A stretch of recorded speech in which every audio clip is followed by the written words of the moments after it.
Hello everyone, this is part 22 of What If Naruto Was Trained by the Kyuubi, and I hope you guys enjoy this video and to like, to subscribe, to share, and check out the playlist, to see more comment down below.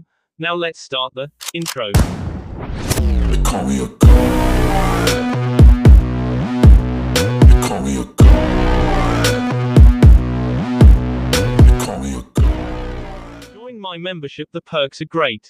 It's in the description. Be sure to like and subscribe, it gives me more motivation. Enjoy. Arena. Chidori. Sasuke yelled as he plunged his electrified hand into Gaara's chest cavity. Most of the Orzens gasped at the sight, while others cheered on the Uchiha prodigy, that is until Gaara exploded in a cloud of sand. TSH, that sand is starting to piss me off, Sasuke muttered under his breath while looking for his opponent's location. Unfortunately for him, he found him, right after Gaara encased his body except for his head in sand. Uchiha Sasuke, this match is over. If you care to look around you, you'd notice that the Orzens is completely silent. Gaara spoke motionlessly, as Sasuke looked around the stadium, indeed seeing that many of the Orzens were not only silent, but oddly enough sleeping. The reason for this is that Oto secretly planned to start an invasion and the eventual destruction of Konoha during our battle, and it has just begun, he explained.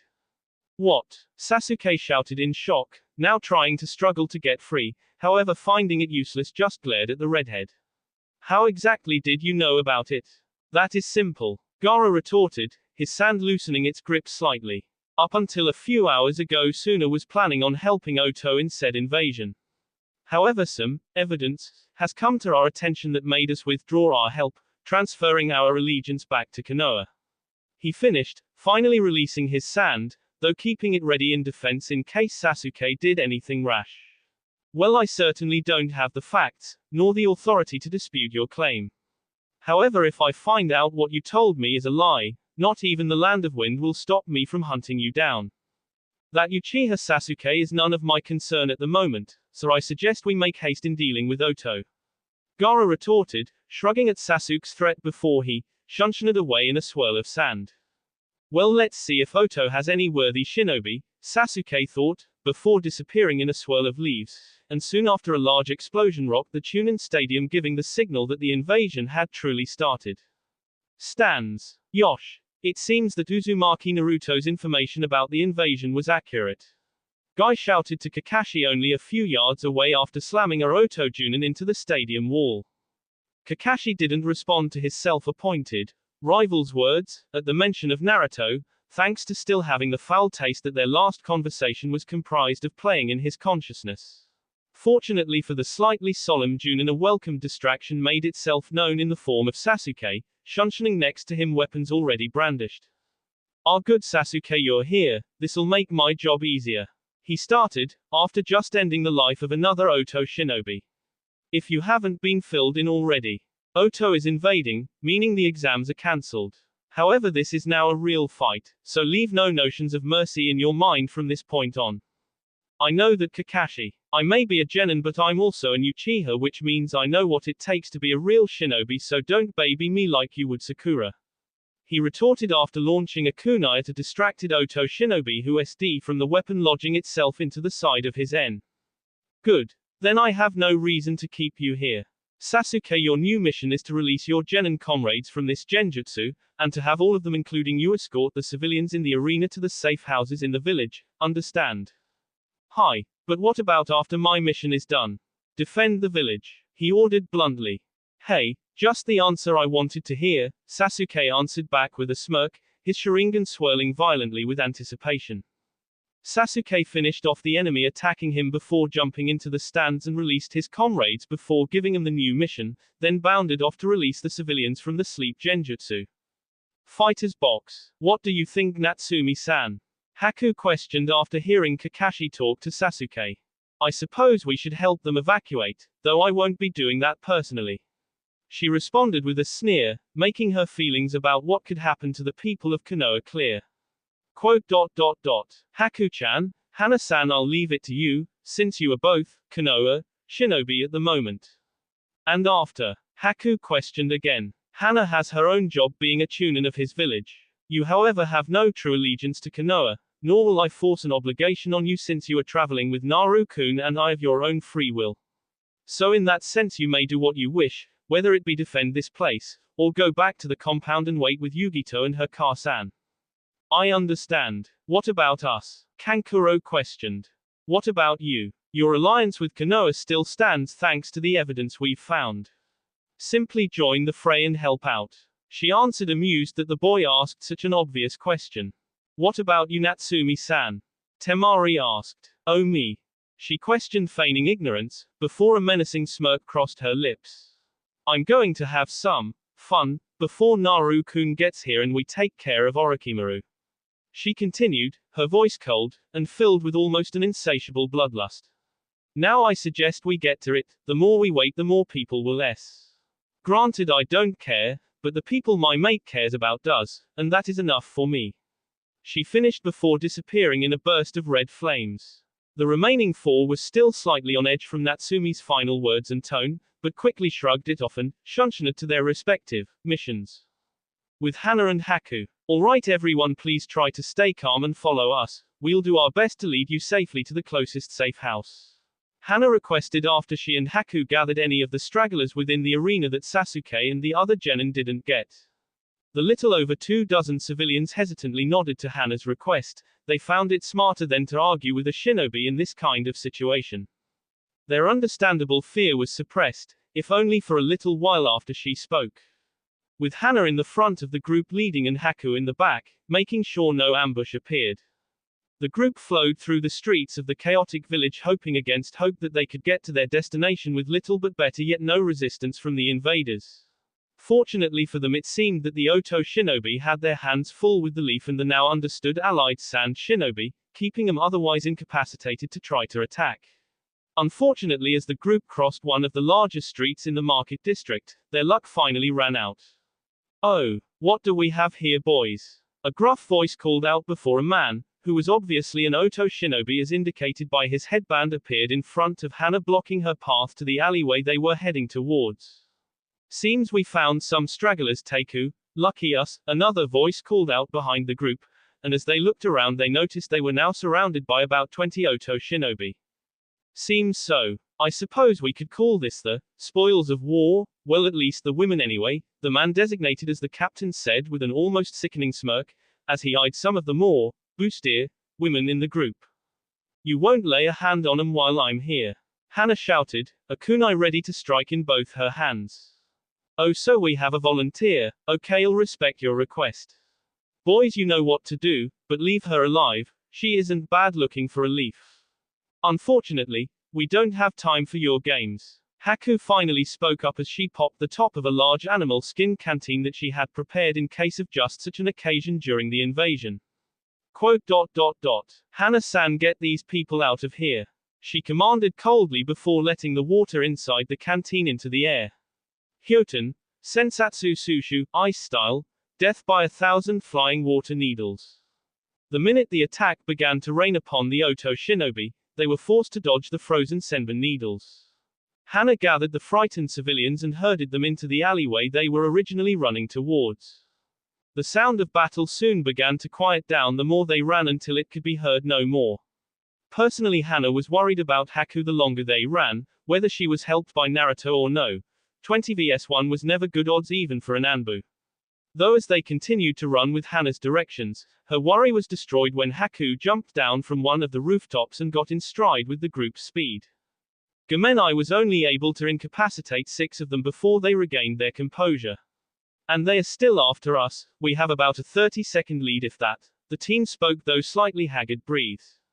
Don't apologize, you did well to do that much damage with only yourself and the limited water you had with you.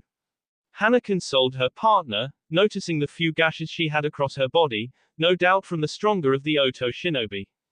Hana looked back and easily made out the remaining Oto shinobi running after them. She bit her lip in concentration, trying to think of a way out of the seemingly hopeless situation. And to make matters worse, it seems that luck wasn't on her side today, because the civilians that were now in the front, basically leading the rest, were so frightened by the chase that they took a wrong turn and ran right into AS end, with everyone following their lead.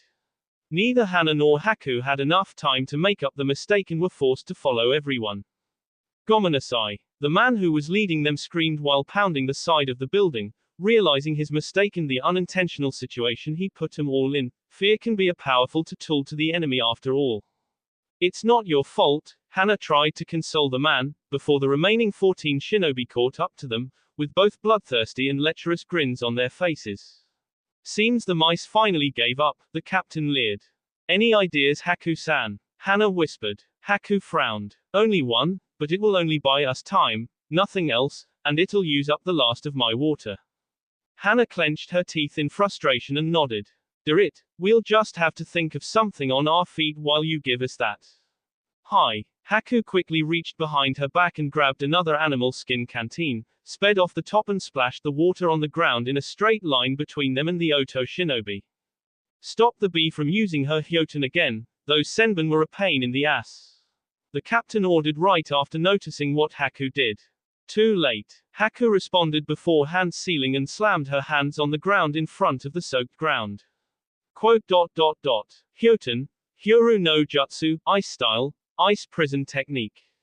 The Oto shinobi were already on their way to stop Haku, but as she stated it was already too late to stop her, and the moment she shouted her jutsu the water on the ground froze, before a large wall of thick ice jutted from the ground. The ice wall grew to about 15 feet before it began to curve towards Haku and the others, and then stopped when it set into the side of the building behind them. The dome now gave them 45 degrees of protection, with the Oto shinobi only able to reach them by going through the ice wall itself, thusly buying the group what little time it could. Hana just stared and whistled in astonishment. Damn, she said impressed, if Haku could create something like that with only that little bit of water, it was no wonder why Naruto wanted her as an ally. I really hope you don't think that this little prison of yours will hold us back. The captain taunted before hand sealing and let out a Kaiten jutsu, which did nothing but slightly melt the ice barrier. Alright, I'll give you that it's impressive, but it will crumble eventually. He finished evenly. He's right, it's only a matter of time before they break through. Hana agreed before looking at the building behind them. Damn, and I don't have enough space to safely use, Chuga, on the wall. If it crumbles we'll be crushed. We may not have to wait that long, it seems they figured out a way to get through. Haku said, making Hana look back to see what she meant. Hana saw that 6 of the Oto shinobi were gathered closely while hand sealing a jutsu she was very familiar with. But that's not what surprised her, it was the fact they were apparently going to combine it into a single jutsu. This is the end of the game, mice, the captain said with a sadistic grin. Kaiten, Gukakyu no Jutsu, fire style, great fireball technique. The 6 men shouted, letting streams of flames shoot from their mouths, before combining into a giant fireball that screamed right at the ice barrier. The fire jutsu didn't take long to ess into the barrier, and in only a few seconds, large cracks could be seen in the impact area. Both Haku and Hana knew there was nothing left they could really do. They narrowed their eyes sternly at the still smirking shinobi on the other side of the barrier, and just waited for the fireball to come. They wouldn't ess like sniveling cowards. They were shinobi, they would ess with some dignity and honor at the very least. The fireball finally cracked through the barrier, sending large chunks of ice flying through the air, with the searing heat blasting through the enclosed area, seeming to be the prelude feeling of the deaths. In the last moments Hana closed her eyes as a tear fell down her cheek at her final thoughts. Naru-kun. I don't want to ess. A female voice shouted from the civilian group, making everyone close their eyes, cringe at the fear and helplessness in her voice that everyone felt at that moment. Everyone waited for the inevitable feeling of the flames licking their skin, as their boss burned down to the bone. And yet after a few moments the feeling never came, instead a cool breeze shot past them, making a few shiver at the pleasant reprieve from the heat. Hana and Haku quickly opened their eyes after feeling the heat leave the area and gasped at what they saw.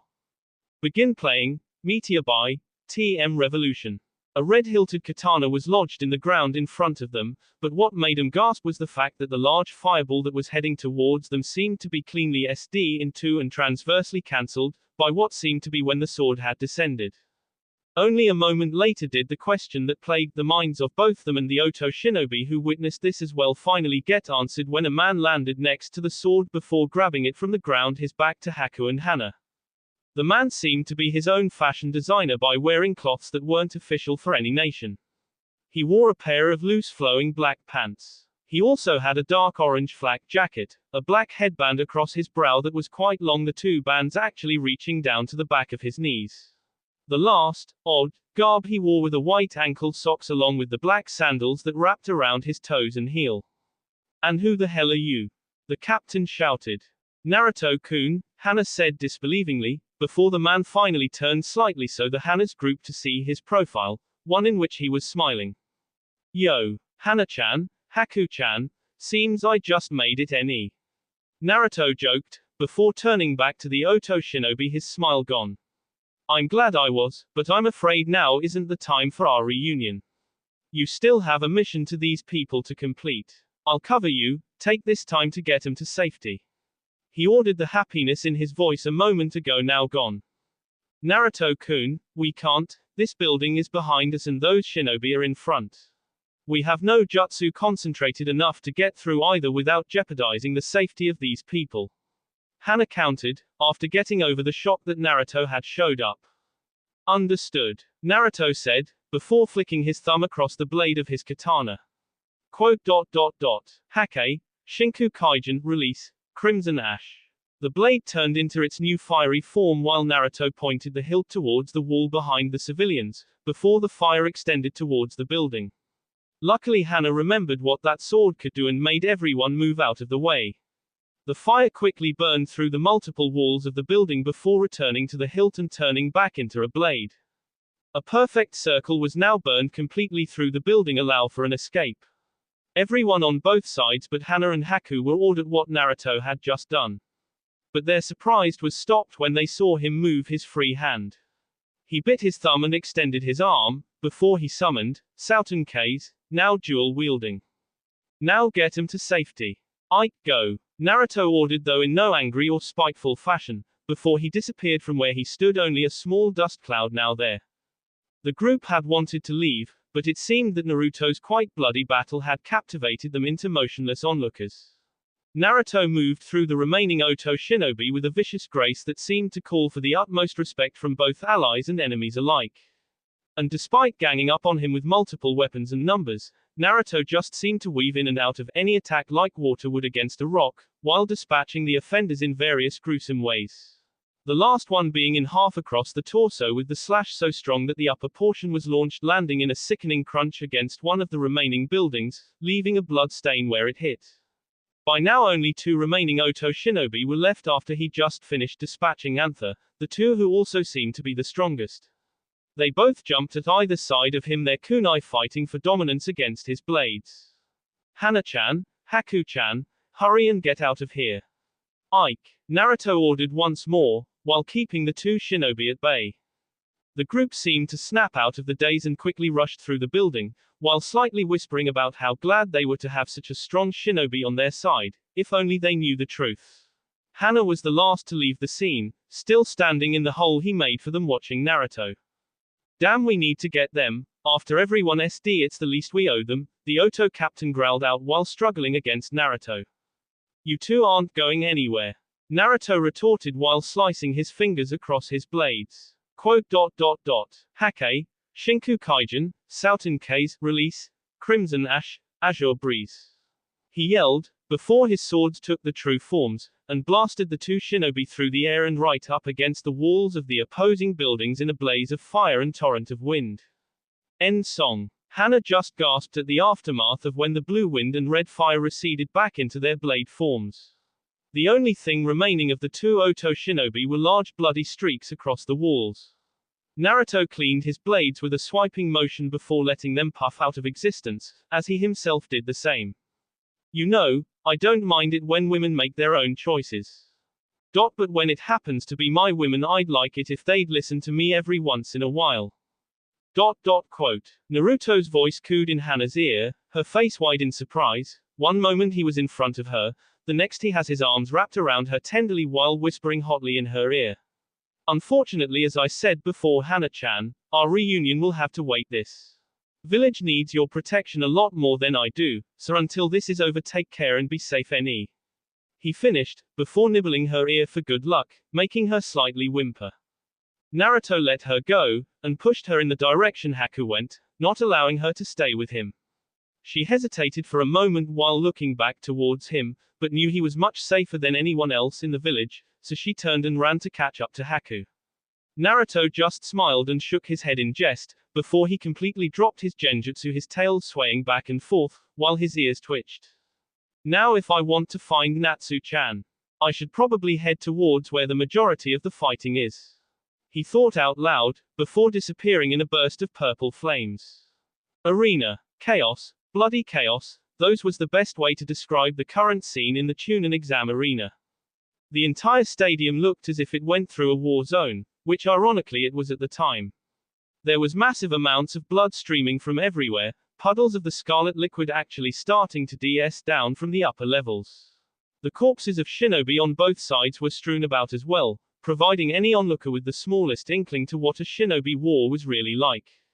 The ground itself was appraised and destroyed in many places, surely the aftermath of jutsu being thrown by both sides to finish off the other. For those who believed in the afterlife but more importantly hell, if they looked at the arena now would swear they were already there. However, to most veteran shinobi this was a commonplace, especially if you were old enough to have witnessed, or participated in the Third Great Shinobi War. Those were the types of shinobi that were currently still fighting in the arena stands, many of whom were Junin on both sides. Kakashi, we have to finish him off and help Hokage-sama, Guy yelled, right after sending yet another Oto shinobi through the stadium wall. I know, but we have to deal with the shinobi down here first. Besides, he is our Hokage, he'll be fine on his own until we can help him. Kakashi retorted while slicing the tea of his opponent, before looking down at the arena floor. Right now I'm more concerned about that woman. He finished, making Guy look down where his gaze landed. What do you mean, my eternal rival? Her flames of youth are burning brightly by the looks of things, whoever she is. Kakashi's eyes narrowed at his words. That's the problem. I've been watching her since she first appeared, and although she has our headband on, I don't know who she is. Apparently you don't either. Not only that, but her fighting style is one I've never seen before. And to make matters worse, the Sharingan can only keep up with her but can't copy or identify the style she is using. I just don't like having allies. I don't know about Guy, especially ones who are that powerful. I mean, she has dispatched almost twice as many as we have, and we started fighting before her. He explained. I can understand your sentiments, my eternal rival, but if she is on our side we shouldn't worry about the specifics of who she is. If she proves to be disloyal or a spy, we'll simply have to deal with her. I also think you're slightly annoyed you can't copy such a devastating style for yourself. Though I can't blame you, I suppose I wouldn't mind learning it myself. Guy thought, not being naive enough to think that those with the Sharingan wouldn't try to wrap their claws around a powerful taijutsu style like hers, the perfect example being Lee and Sasuke. I suppose you're right, Guy, let's just leave her be for the time being, but I still don't like it. Not only that, but her appearance also bothers me. It's like she is the mother or sister of Natsumi. I mean, aside from this woman being an obvious adult, she looks exactly like Natsumi, right down to the hair and eye color, and even clothing style. And what is with that strange splee? Is it a genjutsu of some kind?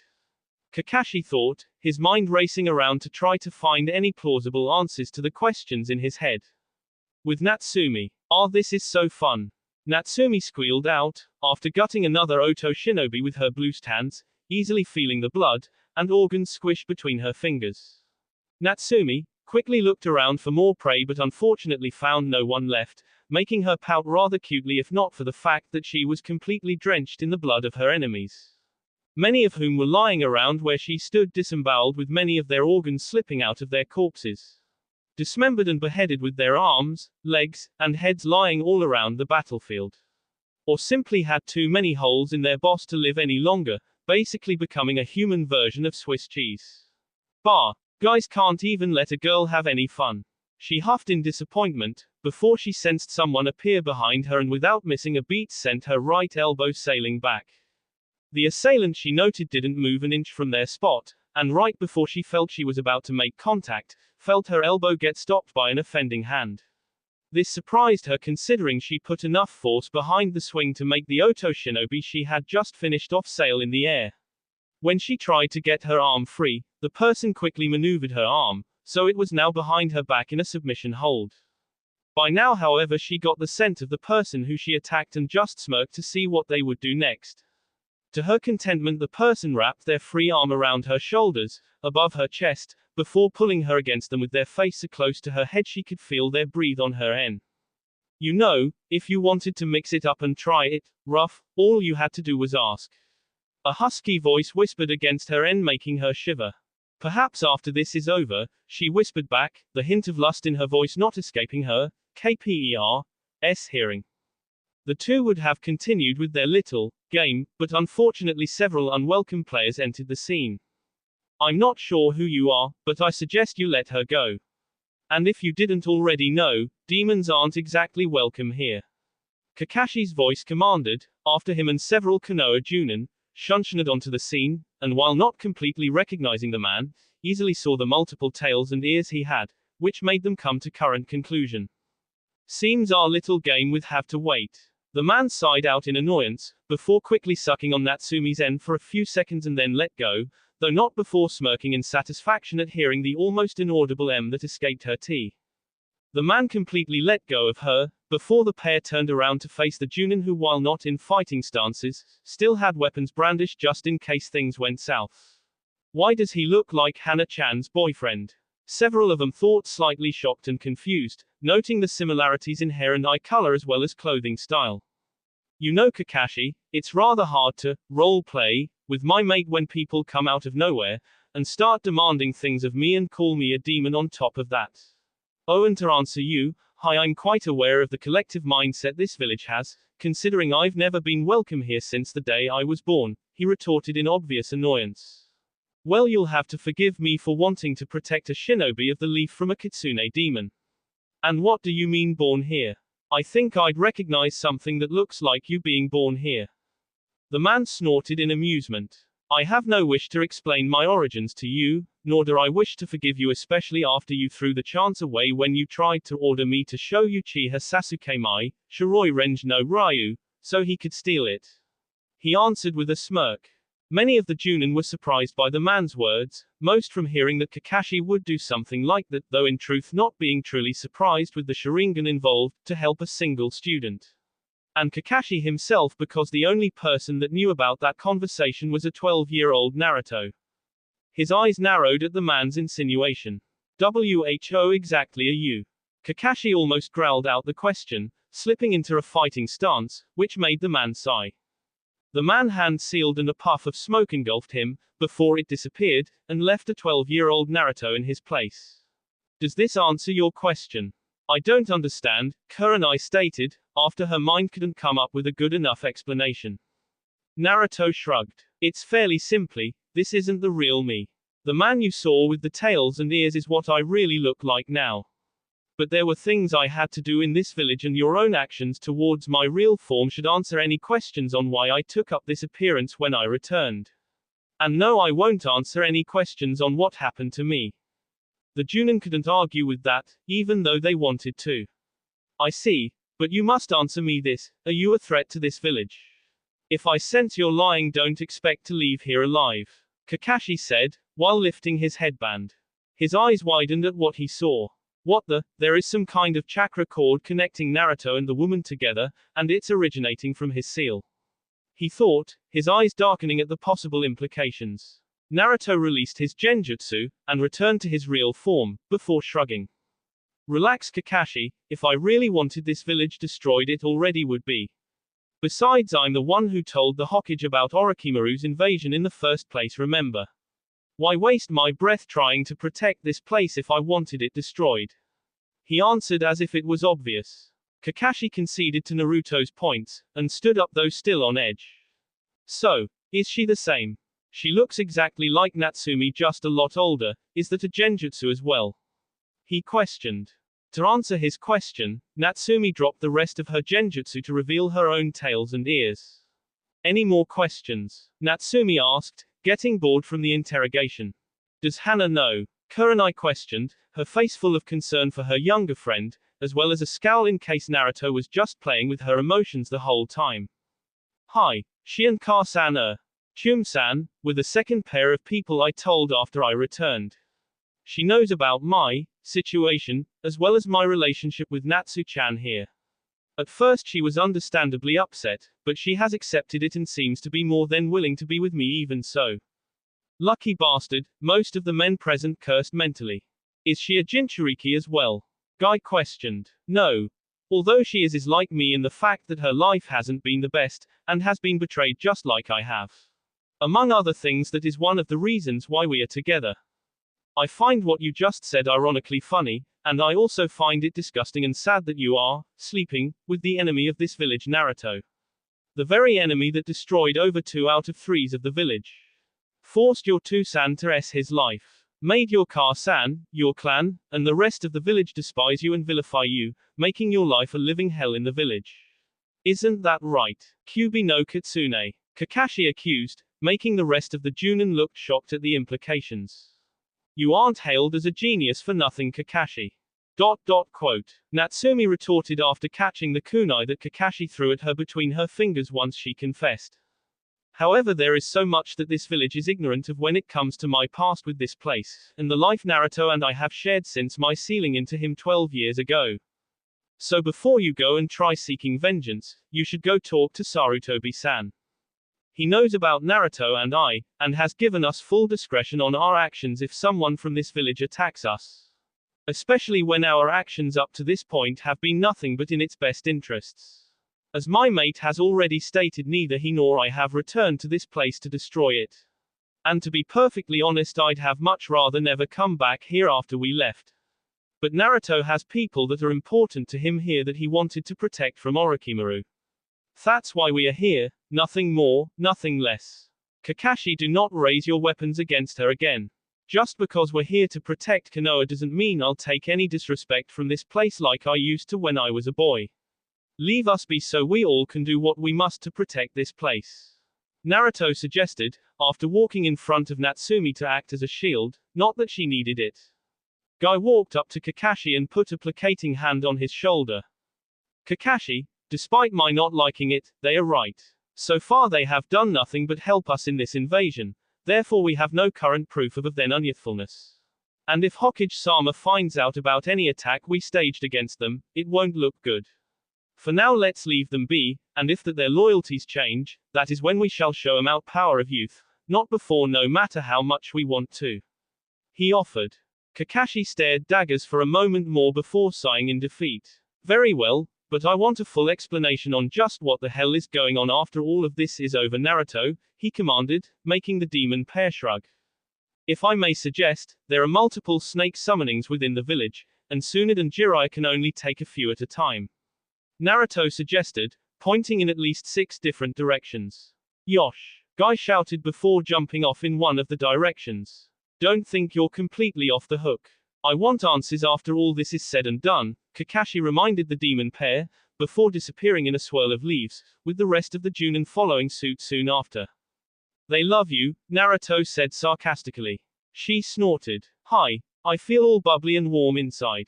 She retorted with her own sarcasm de-sping from her lips, before looking at the purple shield that was erected on the roof of the cage box with Orochimaru and Hokage currently battling inside it. What should we do about that? He craned his end to look. I have an idea, but I'll need you back in the seal to make it easier. If it works, I'll let you out afterwards. Natsumi nodded and walked in front of him before kissing him and quickly disappeared back into the seal. Naruto put Kaname's body into the red scroll, before grabbing one of the few remaining whole Oto shinobi corpses, and disappeared in a burst of purple flames. Rooftop. Teiku, what can we do? A cloaked Anbu officer yelled to his commander as their unit could only watch helplessly as the Hokage and Orochimaru fought within the confines of the strange barrier. As you saw with Bear, there is nothing we can do, Hawk. The designated captain answered while pointing his head in the direction of the Anbu officer who moments before tried to force his way through the barrier to only get burned to death after being thrown back. Until this damned barrier lifts, all we can do is prepare and wait. For being the personal bodyguard unit for the Hokage, you aren't doing a very good job by just giving up like this. A voice taunted behind the group of 5 remaining Anbu. The men swung around already in fighting stances, but were confused as to who was standing in front of them. Who are you, demon? The captain asked, not hiding the venom in his voice. Naruto just shrugged, getting slightly irritated at constantly being asked that same question whenever he appeared. Call me what you will, but right now what and who I am shouldn't really matter. Especially since I'm going to attempt to get in there and give some backup to Oji-san. Unfortunately for you, there doesn't seem to be a way to get inside without getting burned alive. Bear already proved that. The captain countered while pointing to his downed subordinate. Besides, without identifying yourself, how are we to know that you are in fact here to help? Demons have never been known to help humans, especially not kitsune demons, and especially not in Konoha. Naruto gave them a reassuring smile. Well then, it's fortunate for you I'm fairly strong and am confident in my ability. As far as my loyalties, I'm wearing a Konoha forehead protector, and just finished dispatching a few Oto shinobi, one of which I'm obviously holding. As far as being an evil demon, I mean, really think about it. If I was that evil, would I even be talking to you civilly right now, and offering my help to save your leader? Or would I most likely be enjoying a cup of your blood using your emptied skulls as my glass? He questioned, his sarcasm so rich you could cut it with a knife. Now if you don't wish to try to get through the barrier, that's fine by me, but I plan to at least attempt to. He finished jumping into the air before the Anbu were given a chance to stop him.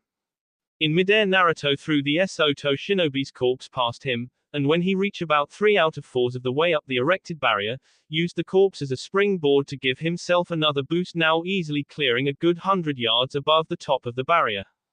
Teiku, Hawk, shouted. Calm down, Hawk, there isn't anything we can do, and besides, the damn demon made a point.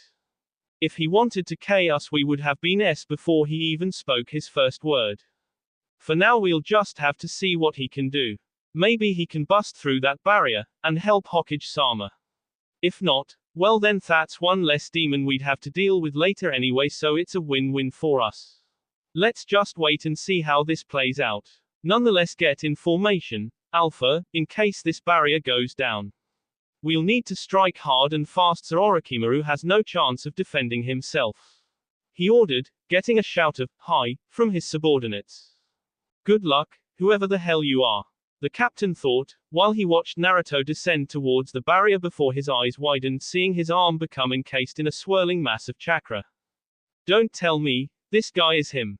I think I screwed up royally if that's the case. Kyuubi must have taken over, and is trying to take out the strongest of us first. Damn him. He raged in his head after recognizing the jutsu the man was about to perform. Hell, he had just witnessed the demon brat use it not a good 30 minutes ago in his match against that Cloud Kunoiki. Naruto was speeding towards the top of the barrier with a Fumitsuo no Rasengan, swirling fist of the immortal king, in his right arm, as he looked within the transparent barrier, and saw Orochimaru using a jutsu that seemed to be raising coffins out of the ground. At the moment the third and final one was slowly drawing forth. Damn, he is already using the Edo Tensei. He thought after remembering the description of that jutsu Kaname had told the demon pair before she SD. Quote, ... I see, he is trying to resurrect them. He continued on after concentrating his vision on the symbols on the coffin lids, noticing they stood for first, second, and fourth, the last one making his eyes widen in realization. Quote, ... I see, he concluded, while reaching the last few yards between him and the barrier while seeing his fist back. Barrier. I have to stop this last one. No matter what. Sarutobi mentally screamed. Ninpu, Shuriken Kage Bunshin no Jutsu, Ninja Art, Shuriken Shadow Clone Technique. Sarutobi called out, after he had released a shuriken from his pouch. The lone shuriken multiplied into a few dozen in number, all heading towards the final coffin, which was already halfway out of the ground. But their battle was interrupted when Naruto appeared in between the shuriken and the coffin. Not only that, but that he had Shinku Kaijin in his hand, and when the shuriken were in range deflected them all, apparently in protection of the final coffin's resurrection. Both Sarutobi and Orochimaru were surprised at the intruder, Sarutobi in the fact that Naruto had just stopped him from preventing the snake Sannin from finish his jutsu. While Orochimaru was both happy that the intruder stopped Sarutobi, but annoyed and confused as to who this person was, as well as how he was able to bypass the one of his most powerful barrier jutsu. Naruto, why did you allow him to finish that jutsu? Do you know what you have just done? Sarutobi shouted in anger and apprehension, knowing exactly what was behind those coffin lids. Hi, I know what I did, and I stopped you because I wanted to have a little chat with him. Naruto said, knowing that the Hokage would know exactly what he was talking about. While this is all very fascinating, I'm afraid I don't know how you are. But I thank you for your assistance, so as a reward I'll allow you to become one of my experiments. Orochimaru hissed out with that infamous smirk in his lips. No thanks, and don't get me wrong either. I didn't stop them for you. I did it so I could have a few words with my Two-san. Now Orochimaru wasn't hailed as the genius of the Sannin for nothing, so with the few sentences the Kitsune spoke, most of the puzzle pieces in this situation fit together. Once it all clicked, the snake-like man couldn't help but laugh loudly at the sheer irony. I see, so this is your true from NE. Namikaze Uzumaki Naruto. So it seems that you went through your sosei while you were gone for those 6 years. And to have gained control of 5 of Kyuubi's tails. I'm slightly impressed. Not only that, but you stopped the Hokage from preventing your own Two-san to be resurrected as my own personal weapon to destroy the very village that he SD his life and your humanity for.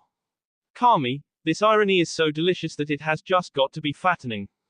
He retorted while laughing in his dark manner.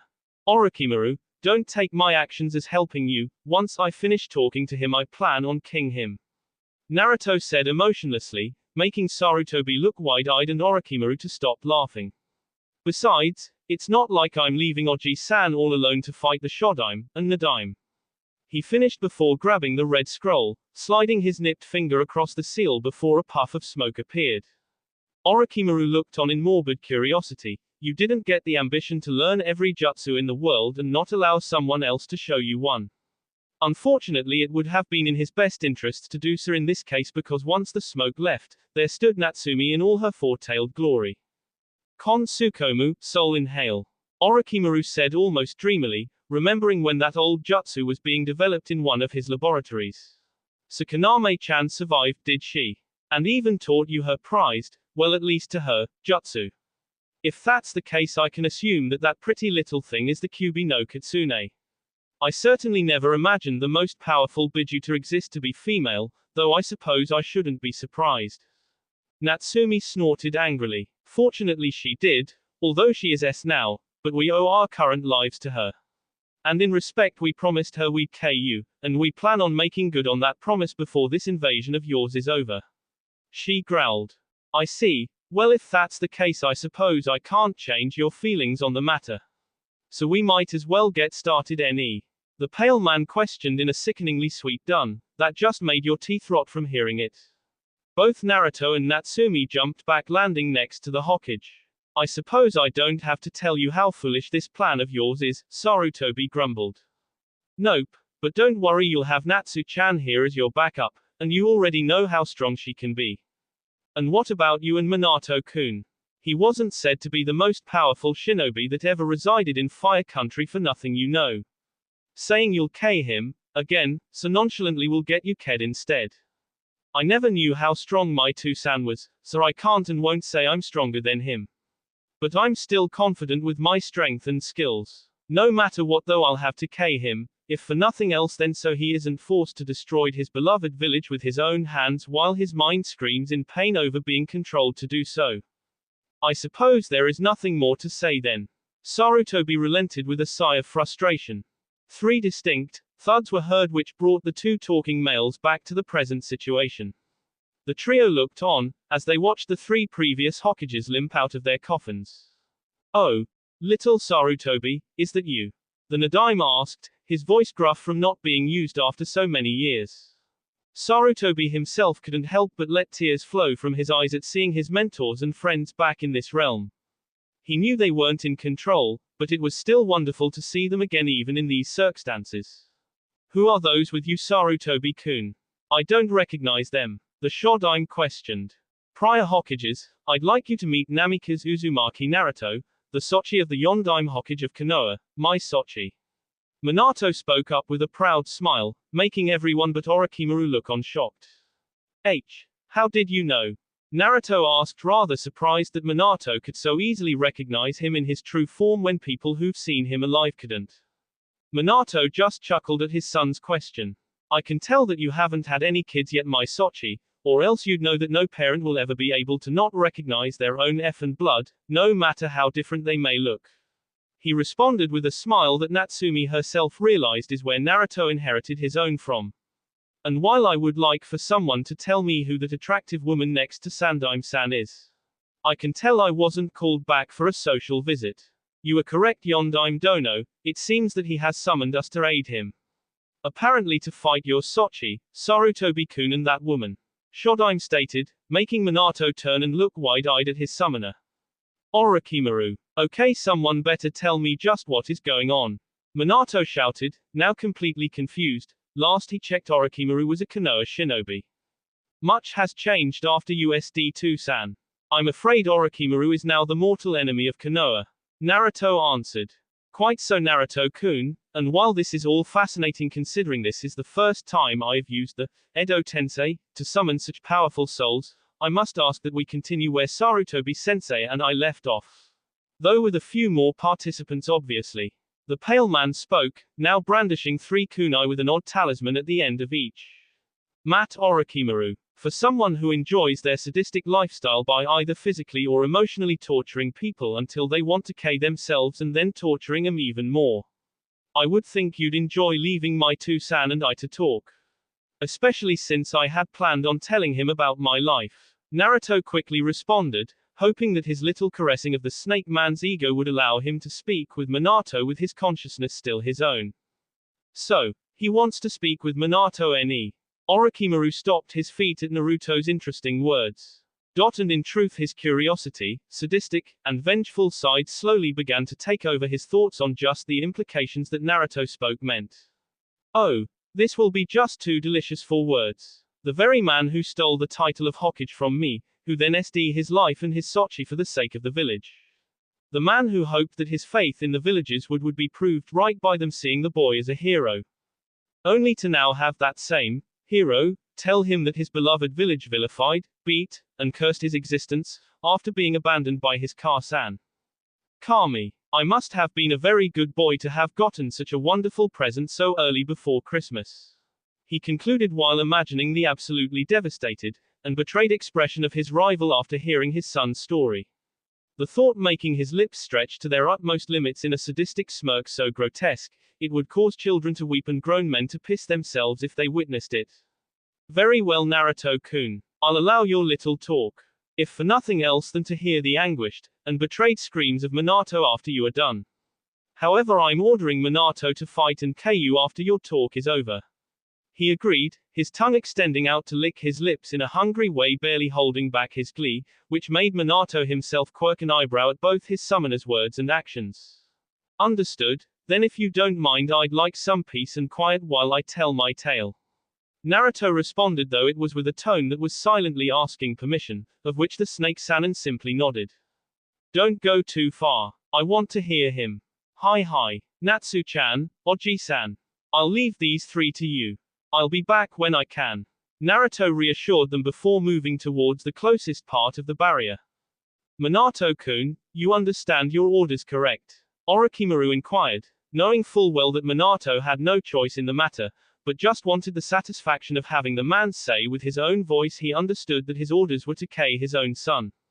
Hi, Minato answered through clenched teeth, before running to catch up to his son. His fist shook in rage, knowing full well of Orochimaru's almost OIC enjoyment of seeing another's suffering. It was one of the factors that cost him the Hokage title in the first place. Naruto and Minato quickly made it to the barrier, before Naruto charged a Fumitsuo no Rasenkan, swirling fist of the immortal king, which made Minato look shocked and quite proud, never expecting his son to create an original variation to one of his own original signature jutsu.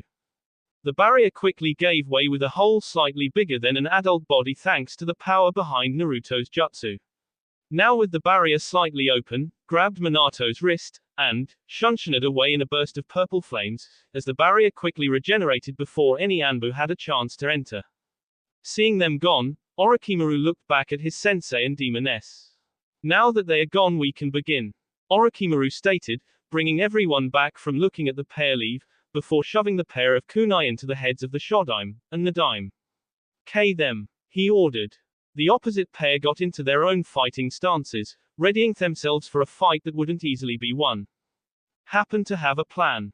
Sarutobi whispered to his newly appointed partner. No. You know these two better than I do. But I will take the Nadaime. I'm sure you understand why. She answered, making him nod in understanding. She would have a great disadvantage against the Shodaime's Kekkei Genkai. She may look human, if only slightly, but her chakra is still demonic. He thought, his gaze now hardening towards his assigned opponent, one of the very founders of Konoha itself. There was a short stare down between the two pair of shinobi while Orochimaru leered on with unrestrained glee on the sidelines, before all four disappeared leaving only broken roof tiles where they once stood. The battle of some of the strongest warriors in Konoha finally began.